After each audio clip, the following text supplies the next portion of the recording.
Tumayo po ang lahat at tayo'y makiisa sa banal na misa na pamumunuan ng ating kura paroko, Reverendo Padre Douglas D. Badong.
Manalangin kayo mga kapatid upang paghahain natin ay kalugdan ng Diyos Amang makapangyarihan.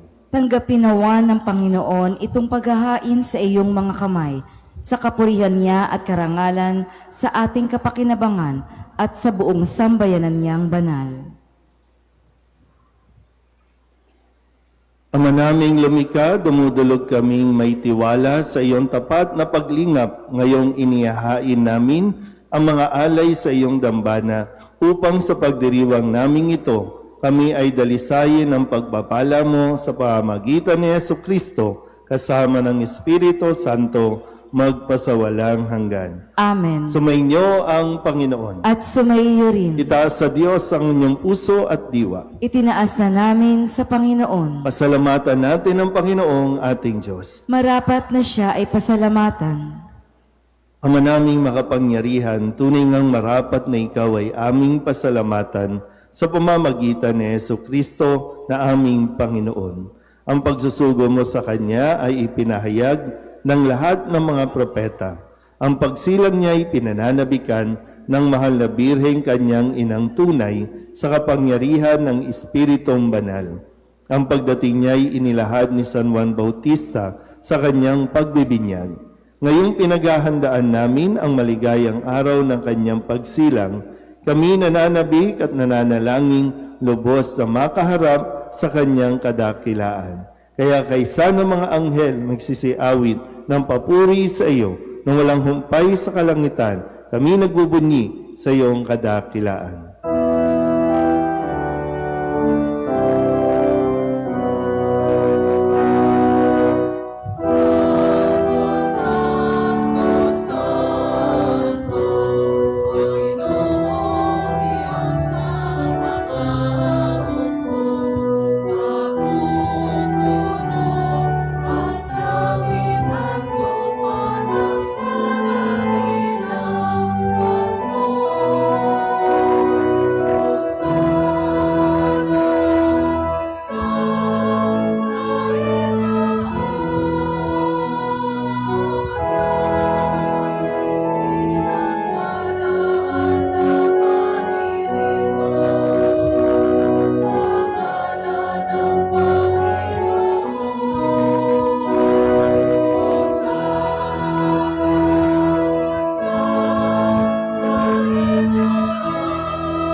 Ama naming banal, ikaw ang bukal ng tanang kabanalan. Kaya't sa pamamagitan ng iyong Espiritu, gawin mong banal ang kaloob na ito upang para sa aming maging katawan at dugo ng aming Panginoong Hesu Kristo. Bago niya pinagtiis ang kusang loob na maging handog, hinawakan niya ang tinapay, pinasalamatan kaniya, pinaghati-hati niya iyon, iniabot sa kanyang mga alagad at sinabi, "Tanggapin ninyong lahat ito at kanin, ito ang aking katawan na ihahandog para sa inyo."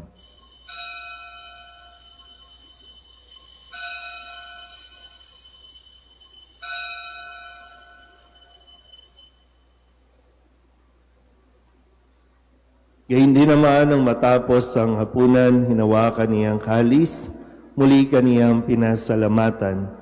Iniabot niya ang kalis sa kanyang mga alagad at sinabi, "Tanggapin ninyong lahat ito at inumin. Ito ang kalis ng aking dugo, ng bago at walang hanggan tipan.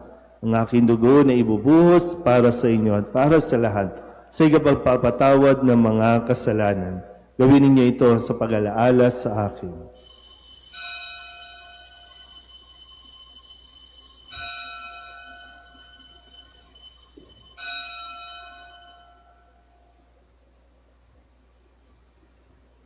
Ipagbunyi natin ang misteryo ng pananampalataya.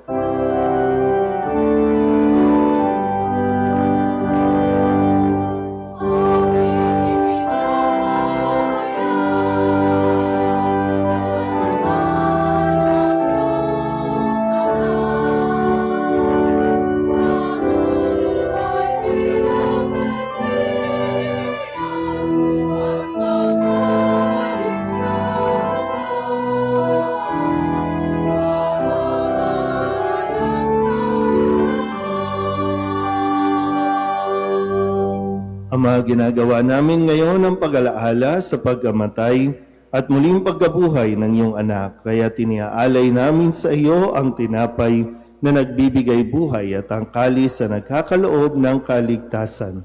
Kami napapasalamat dahil kami iyong minarapat na tumayo sa harap mo para maglingkod sa iyo. Isinasamo namin kami magsasalo-salo sa katawan at dugo ni Kristo ay mabuklod sa pagkakaisa sa pamamagitan ng Espiritu Santo. Ama, lingapin mo ang iyong simbahang laganap sa buong daigdig. Puspusin mo kami sa pag-ibig kaysa ni Leon na aming Papa at ni Jose na aming Obispo at ng Tanang Kaparian. Alalahanin mo rin ang mga kapatid naming nahimlay na may pag-asang sila'y muling mabubuhay, gayon din ang lahat ng mga pumanaw. Kawaan mo sila at patuloyin sa iyong kaliwanagan. Kawaan mo at pagindapating kaming lahat na makasalo sa iyong buhay na walang wakas.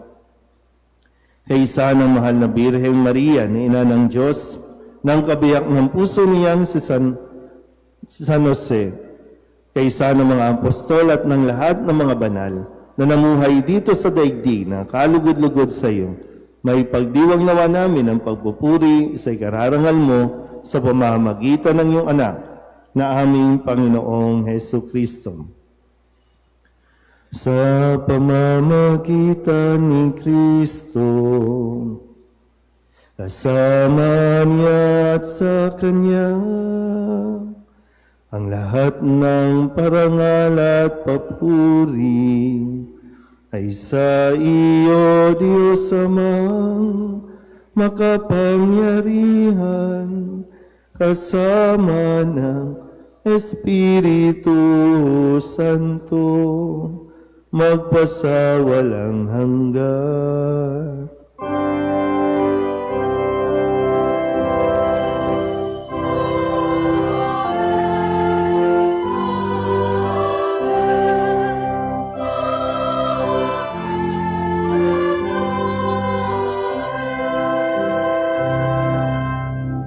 Sa tagabili naman nakagagaling na utos at turo ni Jesus sa Panginoon natin at Diyos, ipahayag natin ang lakas loob.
Hinihiling namin kami ihadya sa lahat ng masama, pagkalooban ng kapayapaan araw-araw, iligtas sa kasalanan, at ilayo sa lahat ng kapahamakan, samantalang aming pinananabikan ang dakilang araw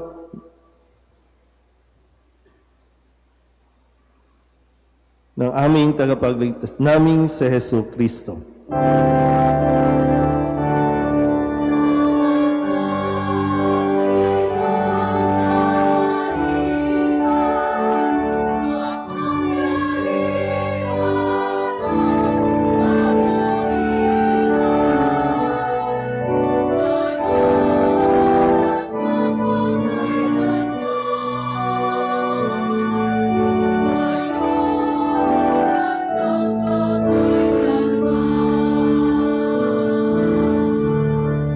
Panginoong Hesus Kristo, sinabi mo sa iyong mga apostol, kapayapaan ang iniiwan ko sa inyo, ang aking kapayapaan ang binibigay ko sa inyo. Tunghayan mo ang aming pananampalataya at huwag ang aming mga pagkakasala.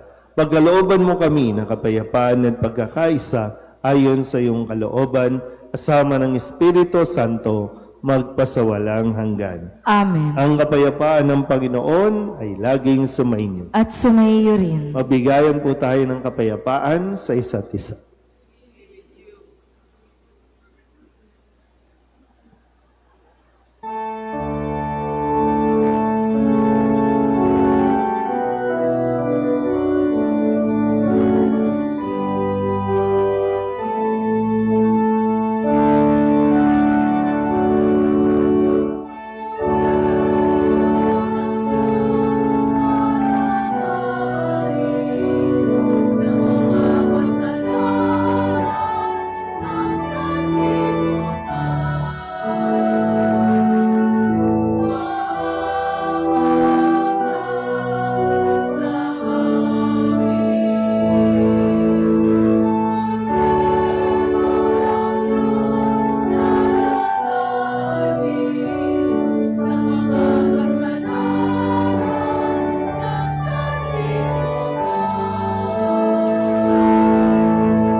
Ito ang kordero ng Diyos.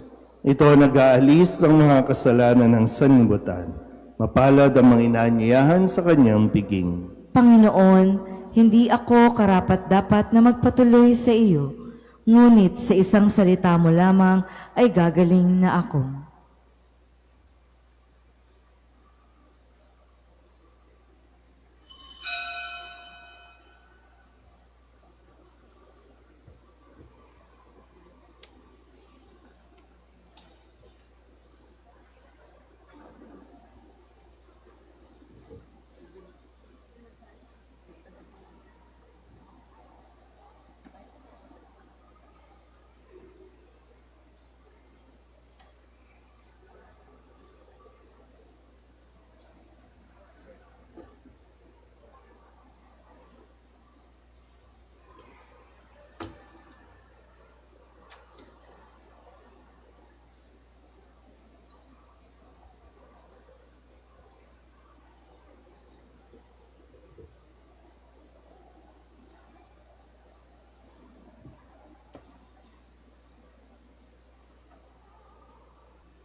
Magsiluhod po ang lahat. Panalangin kay San Jose.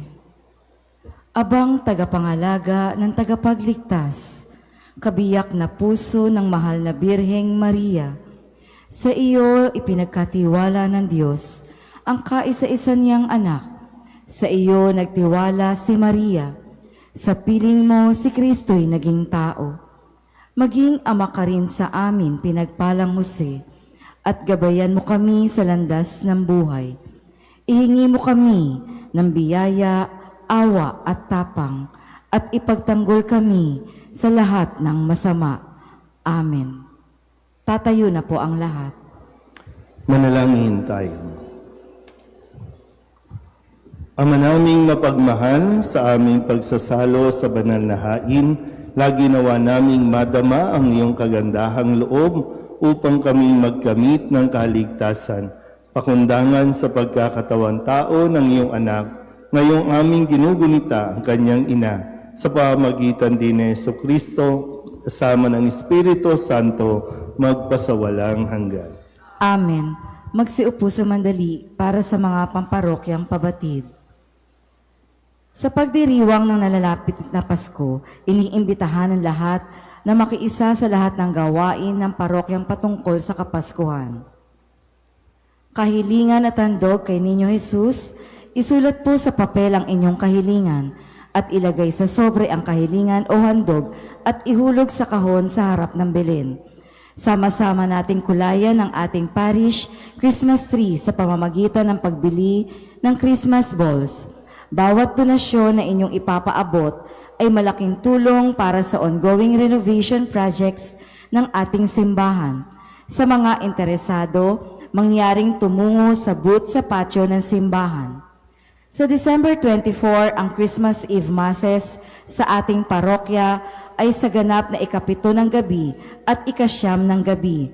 Samantala, ang misa sa kambal na Cruz Community Chapel ay sa ganap na ikawalo ng gabi. At panghuli, sa December 25, dakilang kapistahan ng kapanganakan ng Panginoong Hesukristo, ang mga oras ng misa ay alinsunod sa ating Sunday Mass schedule. Samantala, ang misa sa kambal na Cruz Community Chapel sa December 25 ay sa ganap na ikawalo ng gabi. Maraming salamat po. Tatayo na po ang lahat. Sumainyo ang Panginoon. At sumayo rin. Iyuko ninyo ang inyong mga ulo habang iginagawad ang pagbabasbas. Ang makapangyarihang Diyos Ama ng bugtong na anak na naparito na noon at inihintay nating bumalik ngayon ay siya nawang magpabanal sa inyo, pakundangan sa liwanag ng kanyang pagdating at siya rin nawang pumuspos sa inyo sa pagpapala ngayon at magpasawalang hanggan. Amen. Patatagin nawa niya kayo sa pananampalataya, kaligayahin sa pag-asa, at pakilusin sa pag-ibig na puspos ng sigla, ngayon at magpasawalang hanggan. Amen. Kayong nagagalak sa pagdating ng nagkatawang taong manunubos, ay puspusin nawa niya ng gantimpalang buhay na di matatapos kapag siya'y dumating na may kadakilaang lubos magpasawalang hanggan. Amen. At pagpalain kayo ng makapangyarihang Diyos, Ama at Anak at Espiritu Santo. Amen. Tapos ang banal na misa, humayo tayo sa kapayapaan ni Kristo. Salamat sa Diyos. Magandang umaga po.